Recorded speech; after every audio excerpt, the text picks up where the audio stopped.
안녕하십니까. 세상 읽어주는 남자 이상훈입니다. 오늘은 ASML의 독점 노광 장비인 EUV 장비 다음 버전인 High Numerical Aperture EUV, 쉽게 하이나 EUV 장비라고 하죠. 이 하이나 EUV 장비의 경제성이 없다는 결론을 TSMC가 내렸다는 주제로 한 말씀 드리겠습니다. 최근에 인텔이 하이나 EUV 장비를 업계 최초로 6대 인수했다는 소식이 있었습니다. 20옹스트롱, 즉 2나노 칩 생산에 이 장비를 활용하기 위해서 한 대에 하나로 5천억 원이 넘는 하이나 EUV 장비를 샀다는 것이 것이라 업계의 관심을 끌었었는데요. 그런데 최근 반도체 분석 매체 세미 애널리시스에서 눈에 띄는 기사가 있었습니다. 이 하이나 EUV 장비에 대한 분석 기사를 썼는데요. 이 장비의 치명적 약점을 공개했습니다. 이 보고서의 작성자는 ASML에서 오랜 기간 연구원으로 일한 제프 코라는 인물입니다.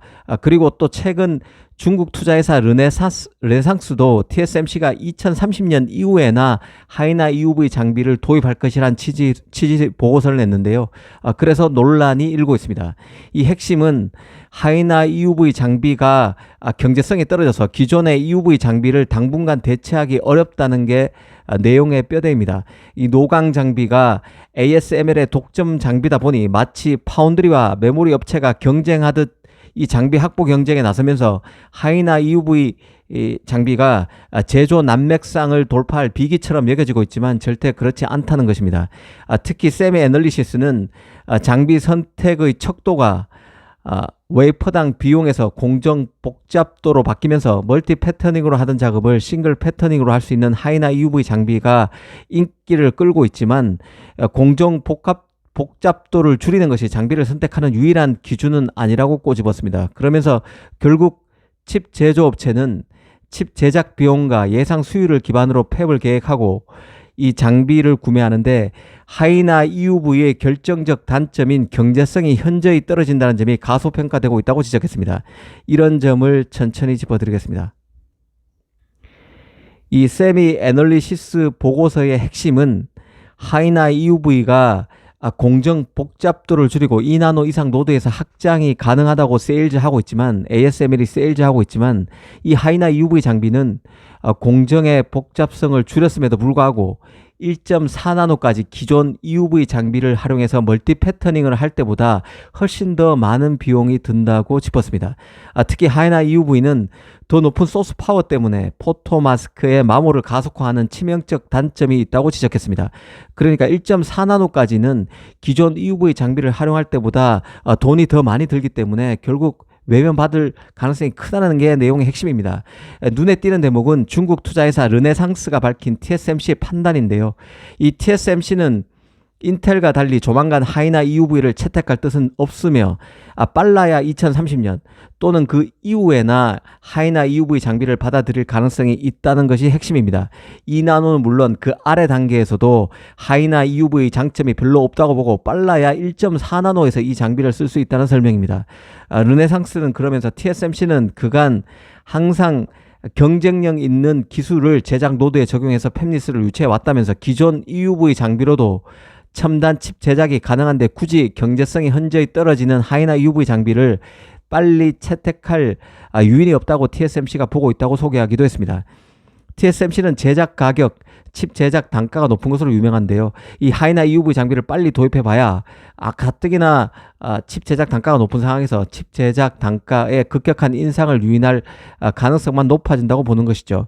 이 세미 애널리시스에는 이와 관련해서 삼성의 뼈아픈 평가도 내놨습니다.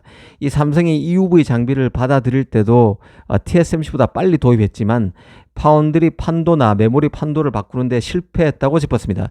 특히 지난 20년간 D램에서 압도적인 기술력을 자랑했던 삼성이 이제는 마이크론에도 뒤지기 시작했다고 꼬집었는데요. 그러면서 그 이유로 든 것이 삼성이 EUV 공정을 너무 빨리 도입했다는 점을 거론했습니다. 이 삼성은 아직 또 DUV를 사용하는 마이크론에서도 밀도 측면에서 뒤지고 있다면서 이건 충격적인 결과라고 꼬집었습니다. 이 부분에 대해서는 이론이 있을 것으로 보는데요. 어찌됐든 다만 분명한 것은 EUV 다음 노광 장비인 이 하이나 EUV를 먼저 받아들인다고 해서 곧바로 공정 제조 능력에서 앞선 기술력을 확보한 것으로 생각하는 것은 착각이라는 점입니다. 원래 공정 기술력이 뛰어난 업체일수록 장비빨에 덜 의존하는 것이죠. 이 TSMC가 EUV를 더 늦게 받아들였음에도 파운드리에서 삼성을 압도하고 있는 게 이를 잘 보여준다는 생각입니다. 그 일전에도 말씀드렸지만 값비싼 장비를 생산 라인에 들인다는 뜻은 연쇄적으로 반도체 재료, 설계 비용도 크게 들어감을 의미합니다. 장비 인수자인 제조업체 입장에서 보면 하이나 EUV를 도입하면 멀티 패터닝으로 하던 작업을 싱글 패터닝으로 할 수 있어 지는 만큼 그 칩의 생산 주기에 긍정적인 영향을 얻을 수 있습니다. 또 향후 첨단 장비에 의해서 다시 형성되는 칩 생태계에서 앞서 나갈 수 있는 점도 장점으로 꼽힙니다. 하지만 앞서 말씀드린 대로 엄청난 비용 부담을 감수해야 합니다. 더구나 세미 애널리시스의 지적이 맞다면 이 포토마스크의 마모를 가속화하는 등의 단점으로 비용 측면에서 마이너스가 더 클 경우 굳이 첨단 장비를 빨리 받아들일 유인은 더 떨어질 수밖에 없는 것이죠. 이 팹리스로서도 이런 값비싼 제조 공정을 활용하기 싫을 것입니다. 파운드리의 고객인 팹리스도 하이나 EUV 장점이 경제성이 떨어진다는 단점을 완전히 희석할 만큼 되지 않는다면 이 파운드리가 하이나 EUV보다는 기존 EUV 장비를 활용해서 제작 노드를 운용해 주기를 바랄 것이란 뜻입니다. 실제로 이 하이나 EUV를 두고 인텔과 삼성 TSMC 선택이 다르게 나타나고 있는 점도 흥미로운데요. 인텔의 경우는 가장 먼저 하이나 EUV를 받아들여서 삼성 파운드리와 TSMC를 앞서고 싶어 합니다. 이는 일부 전술 및 전략적 이점을 보장할 수 있습니다. 마치 삼성이 트랜지스터 구조를 바꾼 게이트 올 어라운드를 3나노부터 적용한 것도 2나노부터 이를 적용하는 TSMC를 제치기 위한 전략이었던 것처럼 인텔도 고가의 노광 장비를 이런 식으로 접근하는 양상입니다. 인텔 같은 경우는 지금 첨단 노드 경기에서 상당히 뒤진 상태이기 때문에 가급적 하이나 EUV도 먼저 받아들여서 2나노부터 이를 적용해서 첨단 노드에서 빼앗긴 주도권을 가져오길 바라는 것이죠. 인텔이 이런 식으로 이 하이나 EUV 장비를 마케팅적으로도 활용하고 있고 실제 TSMC를 제치기 위한 전략으로도 하이나 EUV를 지렛대로 활용하고 있는 상황입니다. 만약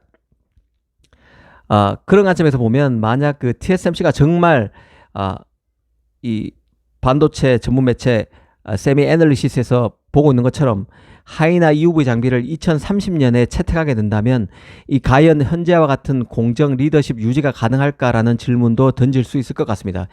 게이트 올 어라운드에 이어서 하이나 EUV 장비 도입과 관련해서도 메이저 제조 업체 간의 다른 판단이 나타나고 있습니다. 2나노부터 이를 활용하려는 인텔, 1.4나노까지는 쓸 생각이 없다는 TSMC, 삼성도 최근 그 하이나 EUV 확보전에 큰 관심을 보인 바 있는데요. 이 내부적으로 삼성도 이런 경쟁사 움직임을 체크해 가면서 관련 그 장비 테스트에 열중하고 있을 것으로 봅니다. 기업들의 움직임을 잘 살펴봐야 한다는 생각입니다. 특히 2나노부터는 하이나 EUV가 어떤 식으로든 공정에 개입될 여지가 있기 때문에 이 하이나 EUV 장비의 장단점 그리고 기업들의 움직임은 반드시 체크해야 할 부분이라고 생각됩니다. 감사합니다.